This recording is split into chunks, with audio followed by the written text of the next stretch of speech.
এলাকা জুড়ে নোংরা আবর্জনা দূর করতে স্বচ্ছতা বজায় রাখতে সলিড ওয়েস্ট ম্যানেজমেন্ট প্রকল্পের আনুষ্ঠানিক সূচনা করা হলো। সোমবার মালদার মানিকচক ব্লকের অন্তর্গত মথুরাপুর গ্রাম পঞ্চায়েত কর্তৃপক্ষের তরফে প্রকল্পের আনুষ্ঠানিক সূচনা করা হয়।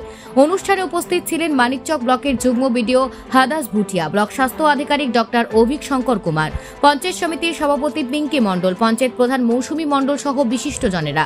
গোটা মথুরাপুর এলাকার নোংরা আবর্জনা এক জায়গায় জমা করে পরিষ্কার পরিচ্ছন্নতা বজায় রাখার জন্য এই ধরনের পদক্ষেপ প্রশাসনের।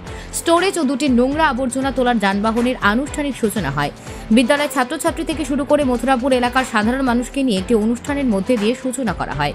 সাধারণ মানুষ এই প্রকল্পের মধ্যে দিয়ে যাতে এলাকা পরিষ্কার পরিচ্ছন্ন রাখতে সহযোগিতা করে সেই সমস্ত বার্তা রাখছে পঞ্চায়েত কর্তৃপক্ষ। এ বিষয়ে প্রধান মৌসুমী মণ্ডল জানান, সলিড ওয়েস্ট ম্যানেজমেন্টের যে আমরা প্ল্যান তৈরি করেছিলাম সেই প্ল্যানটা উদ্বোধন করলাম, মানে যাতে করে নোংরা আবর্জনাগুলো আমরা যেখানে জনবহুল এলাকা সেখান থেকে তুলে এনে আমরা যেন এখানে মানে সেটাকে ম্যানেজমেন্ট করতে পারি, যার জন্য আজকে এই প্রজেক্টটা আমরা উদ্বোধন করলাম।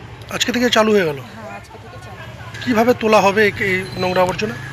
আমাদের বিভিন্ন ভিআরপি সিএফরা আছেন, ওনারা গ্রামে যে বিভিন্ন ধরনের ট্রেজারিং বলেন, তারপরে গান্ধীগিরি বলেন, মানে বিভিন্ন ধরনের মিটিংয়ের মাধ্যমে ওনাদেরকে বুঝিয়ে যে আমরা কোনো নোংরা আবর্জনা কোথাও ফেলবো না, সেই আবর্জনাগুলো একটা জায়গায় জমায়েত করে রাখবো।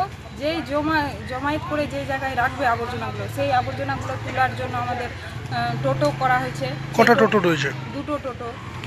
তিনটা টোটো ছিল তো, আজকে থেকে দুটো টোটো চলবে। বিভিন্ন সমস্যার কারণে আমাদের মানে প্রজেক্টটা শুরু করতে পারিনি, যার জন্য মানে একটা টোটো খারাপ হয়ে আছে, সেটা ঠিক হয়ে গেলে সেটাও আমরা কাজে নামাবো। সেই যে গ্রুপের মহিলাগুলো আছেন ওনারাও কাজগুলো। মালদা থেকে পরিতোষ সরকারের প্রতিবেদন, নিউজ টুডে।